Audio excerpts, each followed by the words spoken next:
lo desarrollara. Si en algún momento tienen alguna pregunta, no deben levantar la mano y solucionamos las dudas que haya. ¿Ya? Yo, bueno, soy urologo, trabajo en el Hospital de Nara.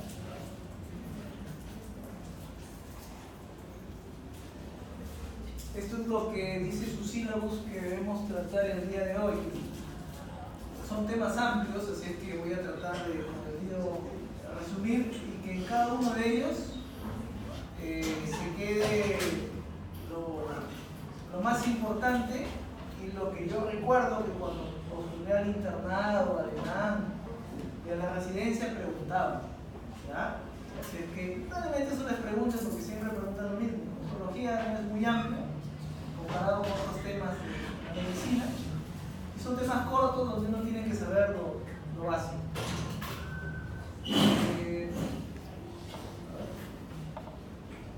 Primero esto, disfunción vesical neurógena en niños. Hablar de vejiga neurogénica básicamente es una alteración a la función de la vejiga. Todos ya han llevado fisiología, han llevado anatomía, entonces si no se acuerdan, acá les vamos a recordar esto de aquí. Normalmente en la vejiga tiene un control simpático, parasimpático y somático. El parasimpático nos permite vaciar la vejiga, el simpático nos permite almacenar y el somático que controla el esfínter, que sería esto de aquí, nos permite tener un control voluntario de la micción. Y miren lo importante que es que cada uno de estos digamos, parte del sistema nervioso periférico tiene un control a nivel medular. ¿Ya? Si ese control se altera, entonces va a aparecer lo que es una disfunción que se llama vejiga neurogénica. Es decir, la vejiga no funciona bien porque hay una alteración neurológica que hace que falle. Y aquí más de lo mismo, un poco más detallado porque según anatomía, en este caso el nervio pélvico controlaría lo que es el parasimpático, el hipogástrico, el simpático y el pudendo, la parte somática, con sus respectivos receptores, pero básicamente para que se entienda, si lo resumo de esta manera, creo que debe quedar, si no se les quedó en fisiología, a menos que lo tengan ahora en urología.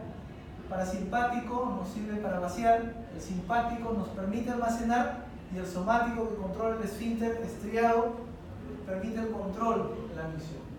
¿Ya? Entonces, si es que esto se daña, si es que este control neurológico se daña, la vejiga ya no funciona de una manera adecuada. Y en niños, si ustedes recordarán, no han llevado pediatría, pero sí han llevado, supongo, neurología, que deben haber hablado algo de grafismo a nivel medular, también han llevado embriología, entonces saben o conocen que cuando hay una alteración en el cierre del tubo neural, en la tercera semana aprox, ¿no? En la que se va cerrando ese tubo neural, y si hay un defecto de ese tubo neural, no se cierra adecuadamente, porque falta el ácido fólico y todas esas cosas que las gestantes o las que van a salir embarazadas se les recomienda que tomen, entonces puede aparecer lo que es un diarrafismo. Ese diarrafismo lo más frecuente es que sea un mielo meningocele, ¿no? Están los meninges afuera o hay una parte de la médula afuera. Y es una patología, miren, se presenta el 15% al nacer y es más prevalente en lugares donde no se tiene una adecuada, digamos, no sé si un adecuado seguimiento no solamente a la paciente que va o que quiere embarazarse, ¿no? Porque se recomienda que el ácido fólico y todas estas vitaminas deben tomarse antes incluso de que la paciente salga embarazada. Si hay un déficit de esto, entonces hay mayor riesgo de que puedan aparecer estos problemas a nivel de la médula. ¿Y qué pasa cuando un niño nace con este problema? Que se diagnostica incluso en útero, ¿no? Porque hacen ecografía, ven que ya hay ahí el tema de la protrusión a nivel de la médula, usualmente lumbosacra, y entonces ya se sabe que va a venir un niño con este problema. Se opera, generalmente se opera entre los 2 a 3 días de vida, se les opera. Algunos, cuando no es muy severo, incluso pueden caminar, pueden llevar la vida bien, otros no, generalmente quedan con un problema, una secuela, no caminan, tienen que estar toda su vida en una silla, pero muchas veces se presta atención solo al problema neurológico y se olvida la vejiga. Y estos pacientes luego hacen problemas a nivel vesical, y uno de los principales problemas es que pueden tener incluso insuficiencia renal. No hay un adecuado tratamiento de eso. No olvidemos, sea la especialidad que ustedes hagan, si algún día conocen un paciente o tienen un paciente o ven un niño que tiene algún problema medular, o conocen de alguien que se accidentó, que tuvo un problema medular, un tumor, lo operaron de la columna, lo que fuere, ese paciente desde que le tocan la médula tiene una vejiga neurogénica que requiere tratamiento, porque si no se trata va a tener síntomas en su momento, ¿ya? Entonces, generalmente esta vejiga neurogénica es constante en todos los niños, no se cura, tienen que aprender a vivir con esa vejiga neurogénica. Y uno de los estudios que se recomienda siempre es la urodinamia. Quizás los que vienen por el hospital de Almenara han tenido la oportunidad, si nos han acompañado a doctor Barahona en sus turnos de urodinamia, tenemos una máquina de urodinamia, les voy a explicar así básicamente qué es, pero es importante tener en cuenta esto. Ahora, la lesión que sucede a nivel medular generalmente es lumbosacra, generalmente, no necesariamente es así, porque hay meningocales a nivel cervical, a nivel dorsal, pero generalmente es lumbosacra. Y eso va a producir esa disfunción vesical neurógena. Hay otro tipo de disfunciones vesicales que no necesariamente tienen que ver con el sistema nervioso, pero en este caso sí. ¿Ya? Algo importante es que, si bien este cuadro, el segundo cuadro que les ponía, les mostraba ahí los núcleos simpático, parasimpático, somático, se ha visto que la extensión, o sea, la afectación o el tipo de vejiga neurogénica que este paciente va a tener no necesariamente va o se correlaciona con el nivel y la extensión de la lesión neurológica que tiene. ¿Cuál es el objetivo de tratar a estos niños? ¿Cuál es el objetivo de tratar a estos pacientes? El primero es preservar la función renal. Yo siempre recuerdo un paciente de 16 años, hermano de un estudiante de medicina, y que llegó a emergencia porque tenía una creatinina elevada, una retención hidrogenada que estaba, una enfermedad renal casi 4 para 5, ¿no? Y su problema era que era un meningocele que aparentemente orinaba y que nunca le habían hecho ningún tratamiento. Ninguno. O sea, había vivido así los 16 años que tenía, y cuando llega ahí es por una enfermedad renal que ya casi está descompensada, casi llegando a la diálisis. Y porque él había hecho su vida normal, vivía en su silla, ¿no? Aparentemente normal, aparentemente. Y todo el mundo se olvidó de la vejiga, que es finalmente lo que puede llevar a la muerte de un paciente. Entonces, es importante preservar la función renal, es importante mantener la presión intravesical baja, porque si la presión intravesical está aumentada, puede subir esa orina hacia el riñón y lo termina dañando y que no tenga infecciones. Y el otro objetivo es la continencia, ¿no? O sea, darle calidad de vida, porque muchos de estos pacientes son niños a los que están escapándose continuamente la orina, tienen que usar pañal, van al colegio con pañal, sobre todo si pueden caminar, si no tienen que ir en silla, y es todo un problema. Estos son los objetivos de tratar. Entonces, todo niño que tiene un problema de estos, que sabemos que tiene un meningocele que va a ser evaluado lógicamente, ¿no? O sea, debe tener un tratamiento conjunto, no solamente lo debe evaluar el neurocirujano, que es el que lo opera, el traumatólogo, quizás que ve algún problema el terapeuta, sino también el urólogo, ¿no? Y no hay que olvidarnos de esa vejiga neurogénica. ¿Con qué se evalúa un paciente que tiene esto? La ecografía es importante, porque la ecografía es un método barato, no invasivo, que está al alcance de prácticamente todos. Se considera que la ecografía es el estetoscopio de los médicos de este siglo. En algún momento, absolutamente casi todas las especialidades deben saber de alguna manera usar ecografía. Y la ecografía de la vía urinaria no es tan complicada. Entonces, ¿qué buscamos? Descartar, debe ser desde que se nace. Incluso la ecografía prenatal puede diagnosticar problemas de hidronefrosis y de todas esas cosas. Y básicamente la hidronefrosis, por lo que les decía, ¿no? Si hay algún problema obstructivo a nivel de la vejiga, los riñones se pueden dilatar. La cistoretrografía miccional, que básicamente nos evalúa si hay reflujo vesicouretral. La urodinamia. Para que más o menos lo tengan en cuenta, va la analogía, quizá no es tan exacta, pero así como al corazón se le hace un electrocardiograma y detectamos la actividad eléctrica del corazón, Una urodinamia es casi como hacer lo mismo, pero con las presiones de la vejiga. Entonces se mide la presión dentro de la vejiga, se mide la presión abdominal con un catéter a través del recto y se obtiene la presión del detrusor, o sea, la presión que hay dentro de la vejiga, la presión que permite vaciar la vejiga. Esa es la urodinamia, es un estudio que nos evalúa la función de la vejiga. Entonces esos son los estudios básicos. La ecografía, como les había dicho, por ejemplo, miren, esto es una hidronefrosis, riñón, la parte medular que debería verse hiperecogénica, pero acá se ve hipoecogénica, ¿no? Y esto es una vejiga, que no tiene unas paredes regulares, sino todas unas tabelas y todo eso, ¿no? La cistometrografía miccional, que es un estudio contrastado, al niño se le pone una sonda, por ahí se llena el contraste, y permite evaluar si es que esa vejiga tiene una forma normal. Siempre he preguntado característicamente en una vejiga neurogénica, la cistometrografía miccional tiene una forma de árbol de Navidad. Es una vejiga que es en forma de árbol de Navidad, con divertículos, con todo eso, ¿no? También nos permite evaluar si hay reflujo vesicolateral. Eso también es una pregunta clásica. El diagnóstico de reflujo vesicolateral se hace por cistometrografía miccional. No lo olviden, para la vejiga neurogénica no sirve. Y la urodinamia, ¿no? La urodinamia se hace con un equipo que está conectado a una computadora y nos permite evaluar, como les decía, la función de la vejiga. ¿Ya? Entonces, y eso es importante porque son las formas en las que vamos a evaluar esta vejiga neurogénica. ¿Cuál es el tratamiento? Una vez que sabemos que este paciente tiene una vejiga neurogénica, que va a tener que vivir con esa vejiga neurogénica el resto de su vida. La idea es, habíamos dicho ahí en el objetivo de tratamiento, bajas presiones vesicales. ¿Yo cómo puedo conseguir eso?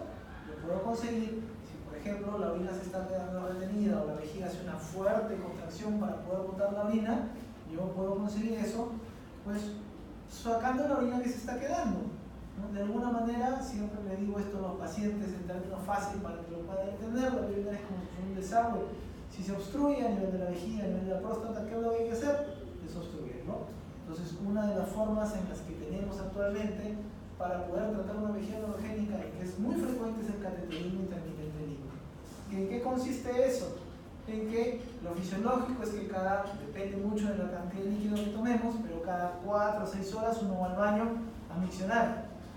Una vejiga neurogénica no te permite hacer eso, no puedes miccionar como normalmente lo haces. Entonces, ¿qué reemplazaría a lo que normalmente haces?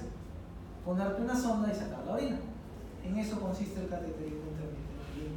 Y el paciente tiene que aprender a hacerlo muchas veces. Autocateterismo intermitente. El paciente tiene que hacerlo. En los niños, yo siempre a los pacientes cuando veo niños les digo a la mamá, al inicio usted tiene que hacerlo, pero después él tiene que verlo como parte de su vida, ¿no? Alguna vez cuando yo estuve haciendo un posgrado de esto en Barcelona, el niño de 3 años hacía su cateterismo solo, ya lo habían aprendido, bañarse, hacer sus cosas del día a día. Y es importante que nosotros como médicos conozcamos de alguna manera en qué consiste para quitar los mitos que existen del cateterismo. Si es que no se puede hacer un cateterismo, ¿qué alternativas tenemos? En nuestro país la mayoría, un paciente que no puede orinar o que tiene vejiga neurogénica, lo condena a llevar una sonda por siempre. Y que esa sonda se lo cambie cada 2 semanas. Pero no es lo ideal, porque la sonda lleva complicaciones, infecciones, cálculos, etc. Entonces, el cateterismo debe iniciarse precozmente en estos niños, evita la sobredistensión vesical, si se sobredistiende más presión y más daño sobre el riñón. Solo hay un 30% de infección urinaria asociada, ¿no? Si hay un 50% de bacteriurias, y seguramente si ya han hecho la clase de infección urinaria recordarán que una bacteriuria no se trata, a no ser que sea gestante o que se vaya a hacer algún procedimiento, ¿no?, invasivo a nivel de la vía urinaria. Entonces en estos pacientes es, entre comillas, normal encontrar bacterias en su orina si se están haciendo cateterismos. A veces hay que asociar medicación como anticolinérgicos para evitar que la presión sea más elevada de 40 centímetros de agua. Esto, por ejemplo, es una pregunta clásica que nosotros le hacemos a los residentes. No es para pregrado, porque nunca he visto que lo pregunten, pero en los exámenes, hasta cuando uno postula para un hospital o para un trabajo, te preguntan eso. ¿Y de dónde vino ese 40 centímetros de agua? Hemos dicho que la urodinamia mide presiones, ¿ya? Entonces dice que si uno encuentra una presión de detrusor mayor de 40 centímetros de agua, existe la posibilidad de que haya un reflujo y por ende daño sobre el riñón. Ese trabajo es un trabajo que tiene desde los años 80 y se hizo en niños con mielomeningocele. En ellos fue en quien se hizo este tipo de estudios, ¿no? Entonces, la idea es tratar de disminuir la presión vesical, ¿ya? Y finalmente el objetivo es eso, pues, ¿no? Disminuye el daño renal que produce la vejiga neurogénica. El cateterismo vesical se hace con sondas. Aquí en el Perú, lamentablemente, en esto todavía nos falta mucho porque en otros sitios tienen sondas que son ni las indicadas, las ideales, que incluso ni lubricadas. Y es importante, bueno, quizá ustedes en algún momento tengan la oportunidad de atender a algún paciente con este problema. Y es importante que el cateterismo, la definición es que es limpio, no estéril. Cuando ustedes han ido a sus hospitales a rotar y les han hecho poner una sonda, eso es un cateterismo estéril, porque hacen una limpieza, porque se ponen guantes, etcétera, etcétera, etcétera. En cambio, aquí el cateterismo no necesitas eso. Hay que lavarse las manos bien con jabón, y el paciente se hace un aseo solo con jabón y se pone su sonda sin necesidad de guantes. La idea es que él trate de hacerlo de la manera como haría cualquier actividad en su día a día, ¿verdad? También hay algunos recursos para disminuir la presión intravesical como fármacos, por ejemplo los anticolinérgicos, ¿ya? Hemos dicho que otra forma de poder disminuir la presión de la vejiga es, por ejemplo, el botox, la toxina botulínica, que lo que hace es evita la contracción del detrusor, ¿no? Y si es que a pesar de todas las formas del cateterismo, los medicamentos, la toxina botulínica y todo lo que hacemos no es posible, y la última opción es el tratamiento quirúrgico. Usualmente estos pacientes que tienen, la gran mayoría que tienen mielomeningocele hacen vejigas pequeñitas, hacen vejigas pequeñas. ¿Alguien sabe cuánto es la capacidad de la vejiga normal? La capacidad de la vejiga. A ver, levante la mano y me diga. Tengan miedo, doctores. ¿Puede funcionar? A ver, doctor. De 600 a 450. ¿No? Varía, sí, está bien. En varones de 350 a 450, las mujeres tienen una vejiga un poco más grande por la forma de la pelvis, entre 350 hasta 500. ¿Ya? Entonces, estos pacientes hacen vejigas pequeñas, hacen microvejigas, y por ende la presión dentro de la vejiga es mayor. Uno de los tratamientos que usualmente se usaban es hacer una ampliación vesical, o sea, ampliar esa capacidad de la vejiga. ¿Con qué se hacía? Con intestino, ¿no? Es una cirugía en la cual se usaba intestino. Y más tarde, en otra plana, le voy a explicar. Otra forma de hacer un tratamiento de derivar la orina es hacer una vesicostomía. Si, por ejemplo, un niño muy pequeño o es una niña que se hace difícil hacer el cateterismo, ¿qué se puede hacer? Pues una ostomía, una comunicación entre la piel y la vejiga para que la orina salga por ahí. La idea es desobstruir la vía urinaria. Otra cosa también, bueno, este término para ustedes como cultura, porque para los residentes siempre se lo preguntamos, es una apéndico-vesicostomía, nitrófano. ¿En qué consiste? Coges el apéndice, un lado lo llevas a la piel y el otro va a la vejiga, y por ahí pasas una sonda para sacarlo. Eso es, usar el apéndice para crear una comunicación entre la piel y la vejiga. Eso es nitrófano, ¿no? Y a veces se usa para facilitar al paciente que pueda cumplir su cateterismo, pueda sacarse la orina. Y si todo eso no resulta, pues se hace una ampliación de la vejiga, ¿no? En el cual la vejiga se corta así tal y como ven acá, son vejigas pequeñas, coges un parche de hilo, usualmente es un intestino delgado, ¿no? Y ese parche lo suturas a la vejiga. Entonces la vejiga queda parte de lo que era la vejiga original y parte del intestino. La idea es que aumente, gane capacidad, y si gana capacidad, la presión intravesical va a ser menor y por ende no va a existir ese reflujo que daña a la función renal. ¿Tienen alguna duda, doctores, hasta ahí? ¿Alguna pregunta? ¿Sí? La apéndico-vesicostomía se vuelve una talla vesical. No, una talla vesical es, yo hago una ostomía, una cistostomía desde la piel, puede ser de forma percutánea o abierta, hasta la vejiga. Digamos que una talla vesical se parecería más o tendría la misma función que una vesicostomía, ¿ya? El tema es que una talla usualmente se hace de forma percutánea, ¿no? El paciente tiene globo, yo con un punzón hago orificios de la piel hasta la vejiga, paso por ahí una sonda y dejo una sonda, ¿no? El equivalente, si no quisiera hacer eso, en un niño, es la vejiga la llevo a la piel y hago un ostoma, así como esto de acá, ¿no? Un ostoma, esto es vejiga que está abocada a la piel y por ahí va a salir la orina. Mientras que un nitrófano, no, un nitrófano es un orificio pequeño, un conducto pequeño y por ahí se puede hacer un cateterismo, pero todo es interno, no hay nada en la talla o mover el paciente. ¿Ya? ¿Alguna otra duda? Este es otro tema que también está en el sílabus. A ver, traumatismo genital, no entendía muy bien por qué lo había puesto ahí en donde dice o habla de la parte urológica en niños, pero no hay mayor variación respecto al trauma en adultos. Entonces, vamos a hablar básicamente sobre, de manera genérica, trauma renal, uréter y vejiga. ¿Ya? A ver, es frecuente que el riñón sea el que usualmente se afecta. Los traumas pueden ser abiertos o cerrados. Siempre los varones más expuestos a este tipo de traumas. Y puede ser mortal, sobre todo si compromete, como vamos a ver, los grandes vasos del riñón.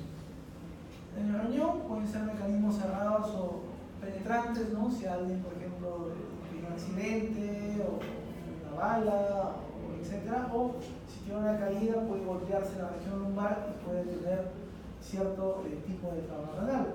Lo más frecuente es que sean por accidente de tránsito, ¿no? Y cuando es un trauma penetrante generalmente son más graves porque hay una comunicación entre la piel hasta la parte renal, por ahí si se lesiona un vaso sanguíneo puede perder sangre y eso puede ser mortal. Según la Asociación Americana de Trauma, esos son los grados de trauma renal. Alguna vez he visto que han preguntado, ¿no? ¿Cuál es el manejo de un trauma grado 2, por ejemplo, ¿no? Pero básicamente el primero es lo más leve que se pudiese ver, una contusión, un hematoma que se encuentra por ecografía y que a lo mucho nos va a producir hematuria, incluso microscópica, no más. El segundo es un hematoma o una laceración del parénquima, pero menor de 1 centímetro. El 3 es más de 1 centímetro. El 4 es cuando son varias lesiones o ya está afectando la cavidad colectora. Y el 5 es cuando la arteria y la vena renal se han evolucionado, o uno de ellos, o sea, se han roto. Ahí este dibujito, ¿no? Primero es un hematoma, la leucosis es un hematoma subcapsular, ¿no? Acá tenemos un 2, hematoma un poquito más grande, con una laceración, pero menor de 1 centímetro. El 3 ya tiene una laceración mayor de 1 centímetro. El 4 ya nos comunica con la cavidad colectora y el 5 pues es un riñón estallado, ese también le llaman como evolución del pedículo, ¿no? Entonces, bueno, es importante tener en cuenta el manejo de esto ha cambiado. Antes, cuando se tenía o se veía, por ejemplo, un riñón como este, o se tenía un riñón como este, ¿no? En el que uno ve pues, que hay extravasación del contraste, hay un parénquima que se rasgó y todo lo demás, usualmente se entraba y se operaba. Y muchos de estos terminaban el riñón afuera, o sea, terminaban en nefrectomía, ¿no? Actualmente ha cambiado. La guía, por ejemplo, este año, la guía de la Asociación Europea de Urología nos dice que solo se debe operar el trauma 5, el que tiene evolución, o cuando tú encuentras en la aparatomía, encuentras un hematoma pulsátil, un hematoma de retroperitoneo pulsátil y que sospechas que es por ese daño, ¿no? Después, todos los demás, el manejo, en la mayoría de los casos, es conservador, ¿no? A veces los otros colegas de otras especialidades se desesperan porque baja la hemoglobina, le vuelven a poner sangre, pero mientras el paciente esté hemodinámicamente estable, el manejo siempre es conservador, porque casi siempre, cuando uno entra a este tipo de cirugías, terminas sacando el riñón, sangre de varias partes. En cambio, se ha visto que cuando se hace un manejo conservador, el riñón está envuelto por varias capas, ¿no? Tiene su cápsula, tiene la grasa renal, ¿no? Tiene la fase de Gerota, entonces envuelve el riñón y usualmente contiene ese hematoma. ¿Qué estudios de imagen o qué estudios hay que hacer? Bueno, siempre un examen de orina, que vamos a encontrar un micro o macrohematuria, ¿no? Hay que ver si el paciente está o no hemodinámicamente estable, si tiene lesiones asociadas, y es importante que la hematuria no se asocia a la severidad del trauma, a la severidad de la lesión, ¿verdad? Entonces, si estamos en una emergencia y sospechamos que un paciente tiene un trauma renal porque pues, se ha caído, etc., un estudio que es el inicial, digamos, y que nos ayudaría mucho es una ecografía, ¿no?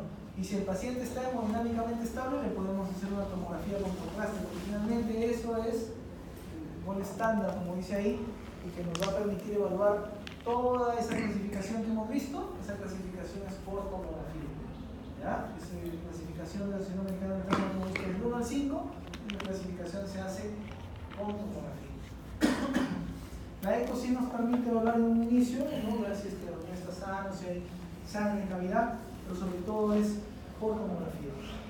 Y como les había mencionado, ¿no? O sea, el objetivo es reducir al mínimo la movilidad y conservar la función renal, ¿no? Antes, quizá ustedes van a ver pacientes que uno pregunta, ¿no? ¿Y por qué tienes un solo riñón?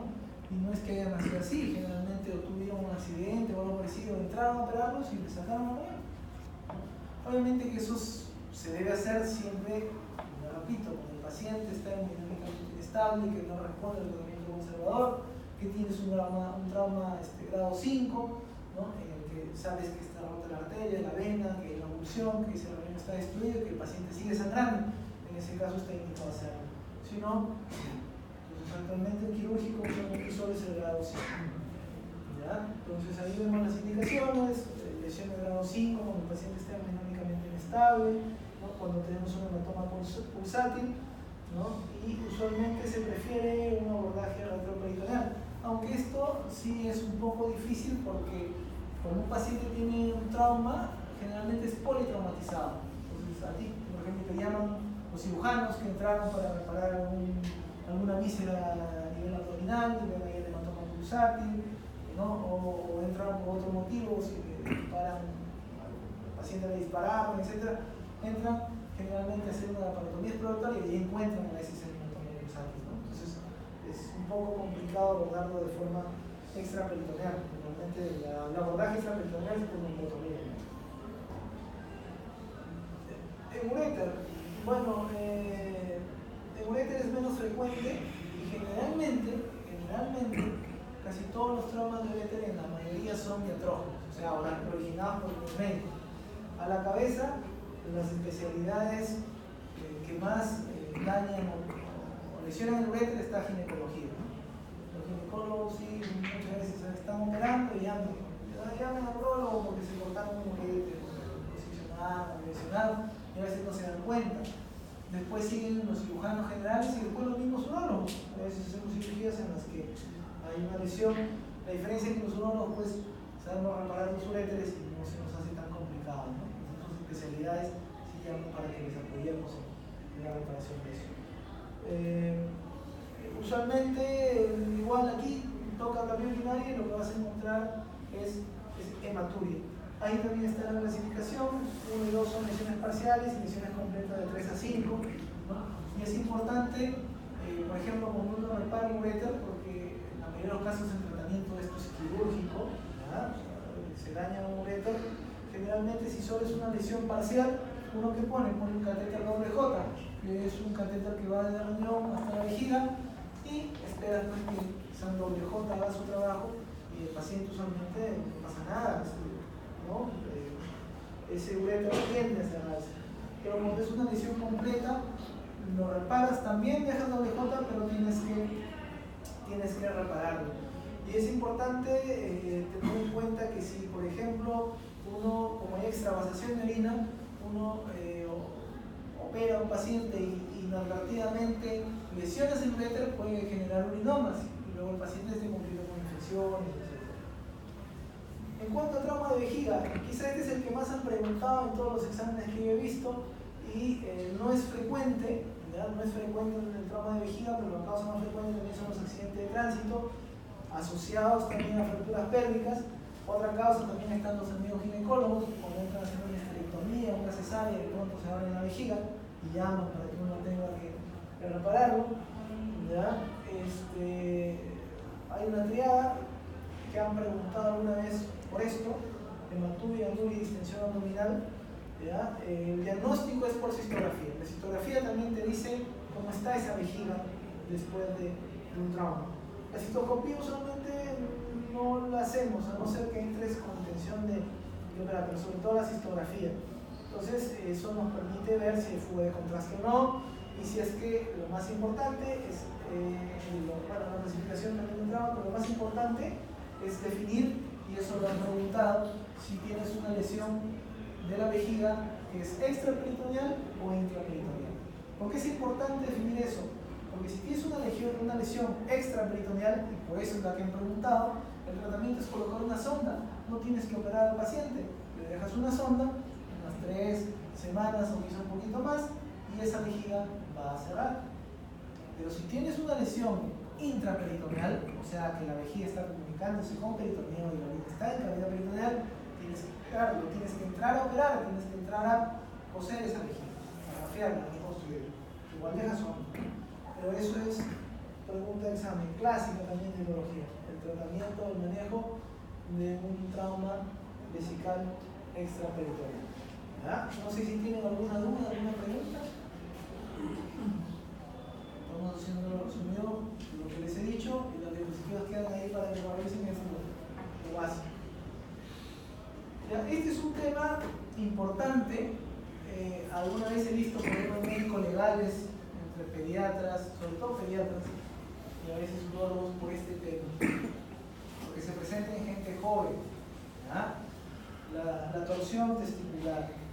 A ver, normalmente el testículo se forma en la semana 28 a 32, ya está formado y comienza a descender, porque los testículos se forman a nivel de la cavidad abdominal. Cuando desciende lo acompaña su arteria, su vena, su nervio y un remanente de peritoneo, que se llama el conducto peritoneo vaginal. Y si ya llevaron cirugía general, sí, ¿no? ¿No? ¿Todavía no? Bueno, están llevando. Cuando les pregunten por la fisiopatología de un tipo de hernia, les van a decir, pues, pregunta clásica también, persistencia del conducto peritoneo vaginal, hernias inguinales sobre todo. Bueno, el tema es que este testículo desciende y normalmente se debe fijar al escroto, de modo que cuando el niño nace, ya el testículo está en la bolsa escrotal y fijo. ¿Ya?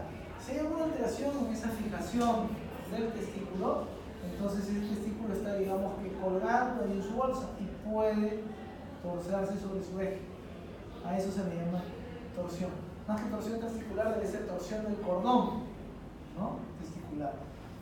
Entonces, si es un órgano que si se tuerce, entonces ¿qué va a pasar? Los vasos sanguíneos, los nervios que están ahí se van a ver comprometidos y un órgano al que no le llega sangre, básicamente se va a morir. Entonces ahí está, el gubernáculum o es demasiado largo o no se fijó. El gubernáculum es la estructura que fija el testículo al escroto, ¿ya? Y lo que va a pasar es que cuando eso sucede, pues el testículo está así como un badajo de campana, jugando y se puede doblar. Y si se dobla y se muere, termina así, pues, ¿no? El testículo así ya no es viable, no es posible, hay que sacarlo.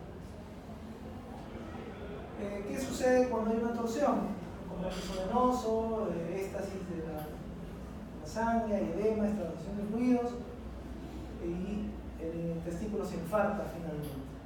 A ver, siempre cuento este caso, ese es el antepenúltimo que operé.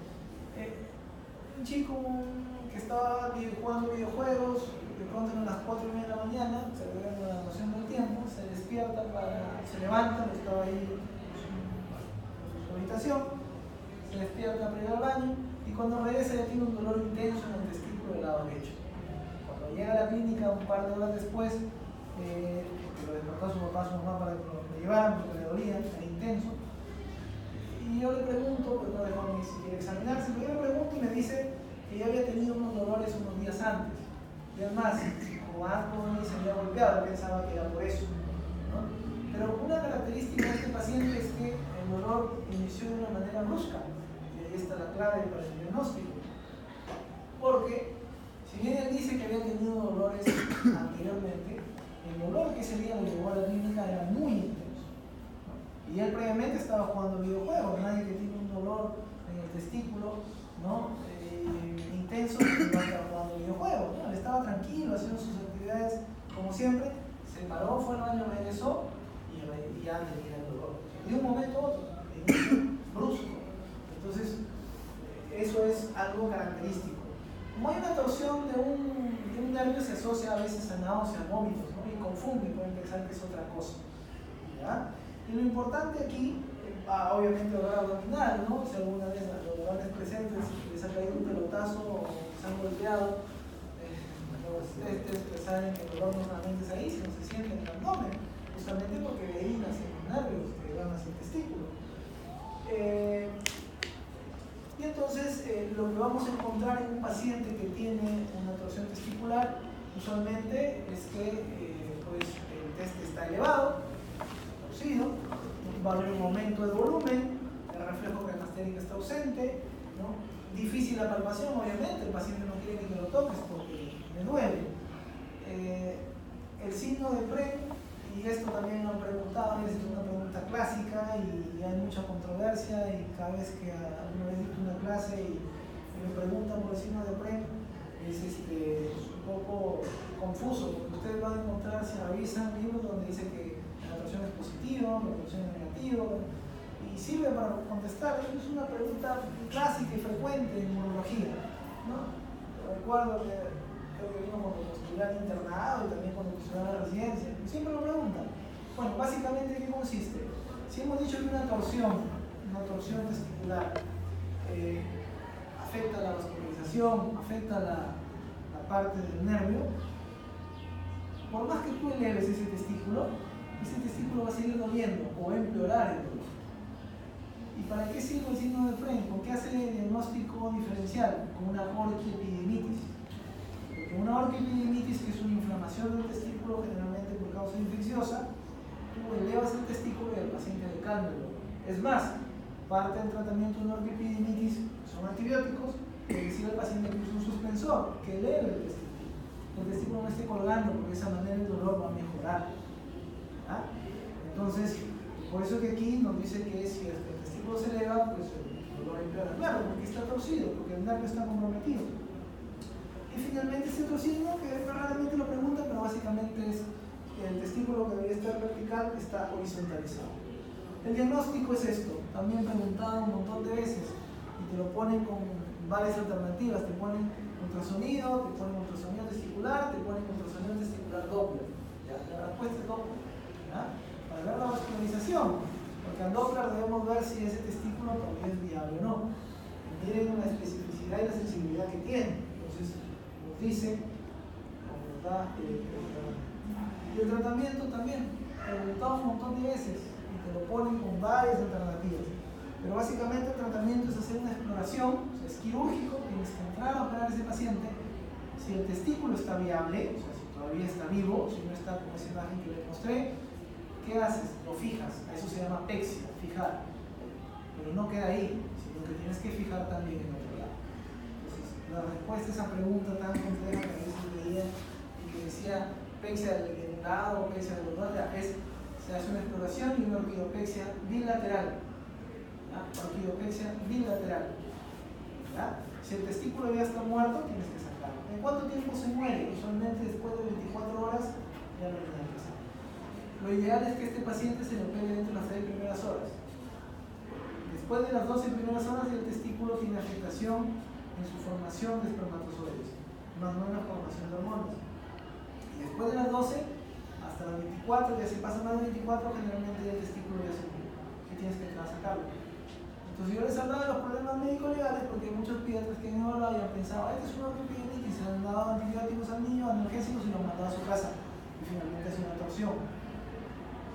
Y han tenido que sacar el testículo. Y no hay ningún papá que yo conozca que le guste que a su hijo le tengan que sacar el testículo. Entonces, ahí viene el problema. Por eso es importante que si es que se sospecha, preferible hacer una ecografía. Y el diagnóstico diferencial, sobre todo, por epididymitis. Esta torsión de apéndices, epididymitis testiculares, también lo han preguntado un montón de veces. Si ustedes ven un caso clínico donde hable que aparentemente es una torsión, pero dicen que la transiluminación en una gota azul, una mancha azul o algo parecido, la respuesta es esto: torsión de apéndice testicular. Y es importante porque esto no se opera, se dan analgésicos, la torsión sí se opera. Un trauma testicular, cuando si te golpeas, hernia y viene escrotal. Ahí un resumen para que ustedes lo puedan evaluar. Hemos visto ahí en el cuadrito abajo un buen pronóstico de 4 o 6 horas. Si ya pasan las 24 horas, ya generalmente se ha perdido. Es frecuente en gente joven. El paciente que yo les cuento tenía 14 años, ¿no? Es frecuente en gente joven. Y bueno, si es que ya el testículo no es viable, se hace una arqueectomía. ¿Alguna pregunta, doctor? ¿Alguna pregunta? ¿Todo claro? Este es un tumor renal que sigue de la infancia. ¿Ya? Miren, es el 80%, es el más frecuente. Esto sí tiene que ver, la edad de presentación generalmente es de 1 a 5 años. Y esto alguna vez vi que lo preguntaron en el MIR. Pensaron que era normal. Pero ¿a qué cromosoma está asociado el tumor de Wills? El brazo corto del cromosoma 11, ¿verdad? Por si acaso. Y puede asociarse a múltiples malformaciones. Básicamente, ¿cómo lo vemos o cómo es que vemos que se presenta un tumor de Wills? Lo que he visto en la práctica es que o es un niño al que la madre de pronto ve que el abdomen comienza a crecer, generalmente menor de 5 años, o es un niño que por ahí se cae y orina sangre, o sea, hace hematuro. Y por ese motivo le piden estudios si encuentras una lesión grande. Puede haber otras manifestaciones paraneoplásicas, como hipertensión, policitemia, ¿no?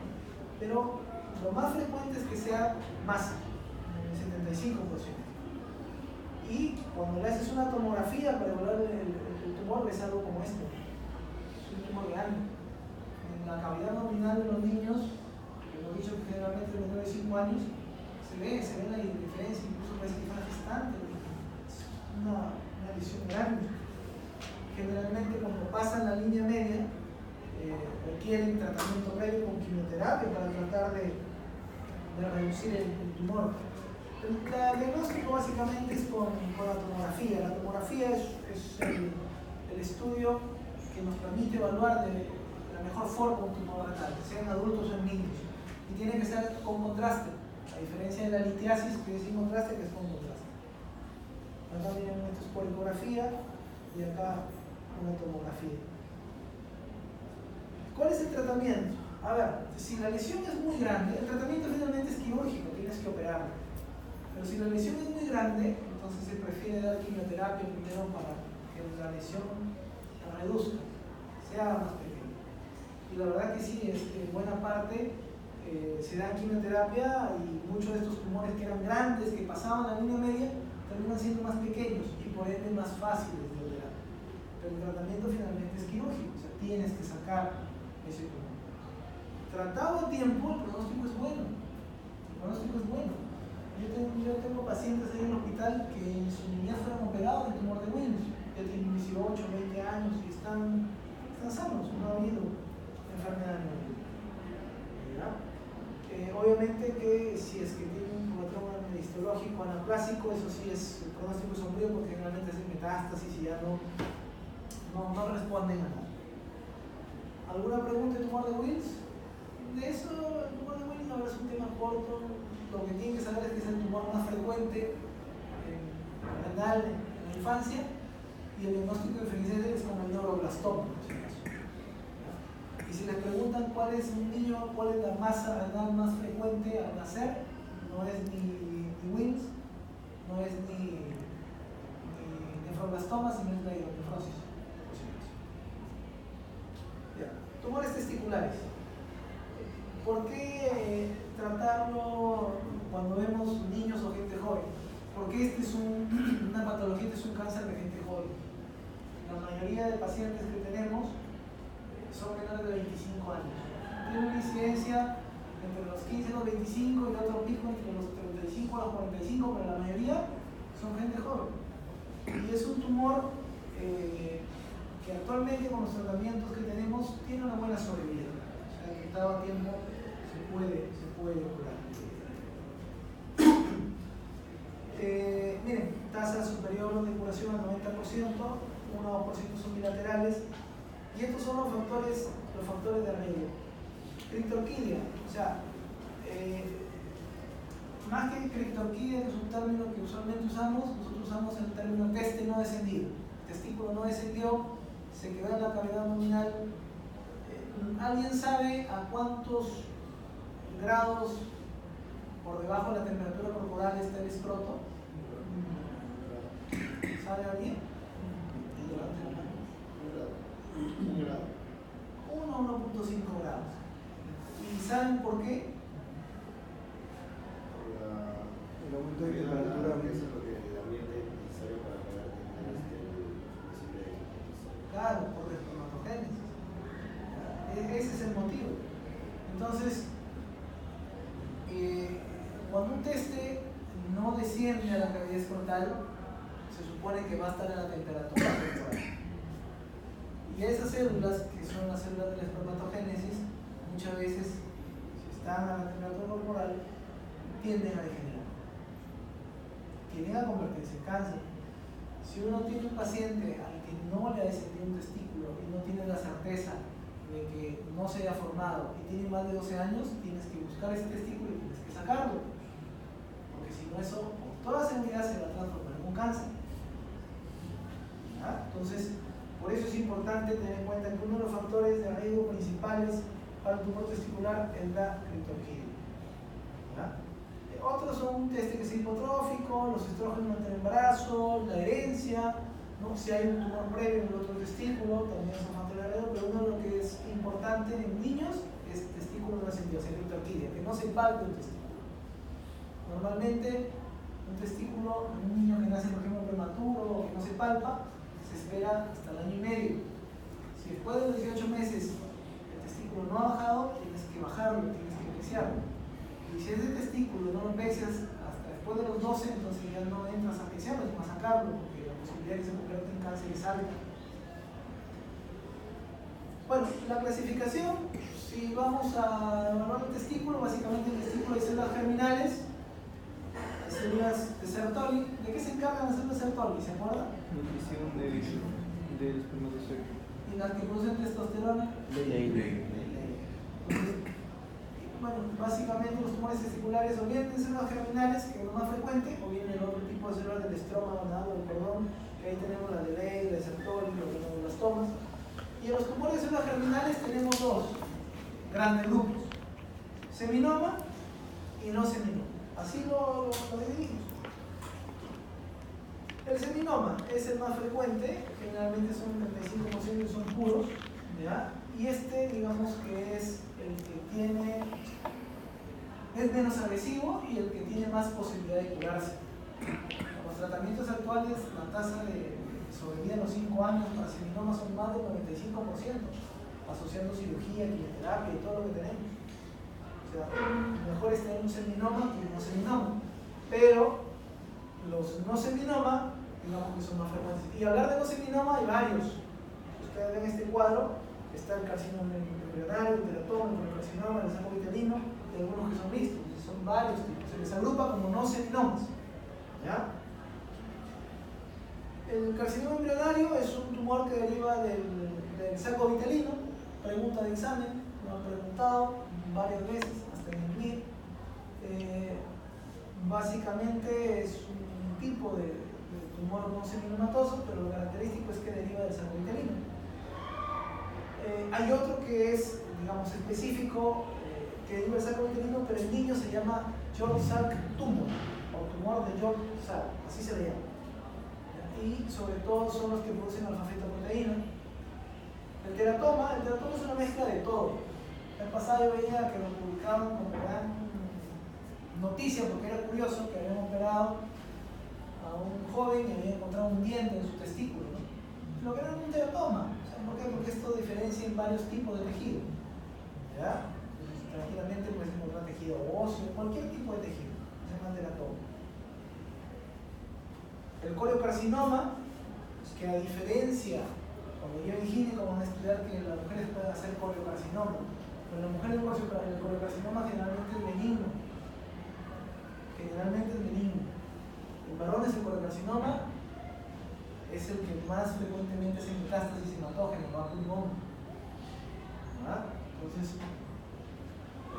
bueno, los otros son tumores, ya estos son de las células no germinales, los de Leydig, que hemos dicho, y la de Sertoli, que también pueden estar. Un gonadoblastoma es un tumor mixto, es un tumor de todo, de células germinales y no germinales. Entonces, cuando uno tiene a un paciente con una masa testicular y es joven, generalmente hay que descartar que no vaya a tener un tumor testicular. Miren, generalmente, y esto sí se lo digo yo que ayer que hice consulta, encontraba un joven que tenía un tumor, llegó un paciente de 18 años, con una masa que dice que tiene hace 3 meses, que se ha golpeado 9 veces jugando fútbol, y que se ha dado cuenta que hace 3 meses no tiene, pero que actualmente ya no le duele, pero que le preocupa. Yo lo examino, es un tumor. Obviamente no debe decir que es un tumor testicular, ¿no? Tengo que primero pedir su ecografía y todo eso, porque no sale grande del consultorio. Pero es un tumor testicular, o sea, es de gente joven. Y muchas veces el paciente piensa o cree que está asociado a algún golpe o algo parecido, y no es eso. El diagnóstico diferencial, hay muchas patologías que pueden aumentar digamos, el tamaño del testículo, pero lo característico, lo clásico, es que sea una lesión, ¿verdad? Una lesión que no duele y que es dura. Si alguna vez tienen la oportunidad de examinar un tumor testicular, nunca se van a olvidar, porque un testículo normalmente es un blando, no es indicado. Pero un tumor testicular no le duele al paciente y tiene la consistencia de una piedra. Entonces, el estudio que se usa inicial es una ecografía, porque la ecografía me va a confirmar que hay ahí una lesión. Y finalmente el tratamiento, la ecografía obviamente, y hay que ver marcadores. Los marcadores es una de las cosas que más te preguntan en urología. Cuando hablan o vean ustedes preguntan en urología, van a ver que les van a preguntar tumores testiculares. Y si les preguntan algo, va a ser marcadores. ¿Qué marcadores usamos para evaluar un tumor testicular? Alfa-fetoproteína, que hemos dicho que se elevan los no seminomas. La beta-HCG, alguna vez mandé a un paciente para que haga una beta-HCG y le dijeron, ¿pero para qué te vas a hacer? ¿Saben para qué sirve la beta-HCG? Para el embarazo, para diagnosticar embarazo. No se equivocaba, ¿cómo va a mandar un varón a hacer beta-HCG? No, es por esto, por el coriocarcinoma. Y la LDH que me habla de qué tanta masa tumoral tenemos. ¿Ya? Entonces, esto es importante y siempre lo preguntan ¿por qué? Porque la pregunta clásica es que te van a poner, en un paciente que tiene seminoma, se puede encontrar elevado todo menos la alfa-fetoproteína. Si un seminoma tiene elevada alfa-fetoproteína, se considera no seminoma. Algún foco de no seminoma debe tener. Y ya deja de ser seminoma. ¿Ya? Pregunta clásica. El seminoma no produce alfa-fetoproteína. Puede producir incluso hasta beta-HCG en un 7 a 14%, pero no alfa-fetoproteína. No se olviden. ¿Ya? Entonces, la beta-HCG usualmente se eleva por el coriocarcinoma. También el seminoma puede elevarlo y la alfa-fetoproteína por todo lo demás que no son seminomatosos. Carcinoma embrionario, tumor uterino. Es una pregunta clásica. El diagnóstico diferencial, cualquier cosa que aumente el volumen testicular, una epididimitis, una hidrocelia, un quiste, un hematocele, hasta tuberculosis. Alguna vez ha pasado que hemos sacado un testículo pensando que era tumor y ha sido tuberculosis. No, mejor para el paciente, ¿no? Que no es un tumor. Todavía se quedó con un solo testículo. Y el tratamiento, a ver, el tratamiento es cuando tú tienes una masa testicular, el tratamiento es que tienes que sacar ese testículo. Este es uno de los tumores en los que biopsia casi no se indica, y el tratamiento es sacarlo. Tienes que sacarlo. Se saca el testículo y se saca el cordón. Eso se envía a patología y eso te dice, eso es un seminoma, eso es un no seminoma, y a partir de eso haces todo el tratamiento complementario. Se lo resumo así. Una vez que a un paciente le hacen una orquiectomía radical, se saca el testículo y el cordón, te tienen que decir, esto es un seminoma, es un no seminoma. Complementas el estadiaje con una tomografía tóraco-abdominopélvica, porque hemos dicho que este tipo de cánceres pueden llegar hasta el pulmón. Llegan del testículo al pulmón. Y después de eso, en la mayoría de los casos, sobre todo si es un no seminoma, se le da quimioterapia. Se da quimioterapia. Con quimioterapia los marcadores son negativos, si el paciente está bien, ahí quedó. A veces hay que dar varios ciclos de quimioterapia, varios puntos. Y finalmente, si a pesar de la quimioterapia quedan masas a nivel de retroperitoneo, ganglios a nivel de retroperitoneo, hay que hacer una de las cirugías más complejas y difíciles en urología que se llama linfadenectomía retroperitoneal, que generalmente el paciente lo deja sin poder eyacular. Y eso es igual a que no va a poder tener hijos. Por eso que muchos de estos pacientes que tienen tumores testiculares, que son jóvenes, que no tienen hijos, que no tienen familia, se les manda que guarden esperma, porque probablemente si quieren tener hijos en un momento lo van a necesitar para hacer fertilización asistida. Porque tanto la quimio como la linfadenectomía retroperitoneal provocan finalmente que el paciente no puede eyacular y por ende eso es igual a que no va a poder tener. ¿Ya? Muy bien, doctores. ¿Tienen alguna duda, alguna pregunta?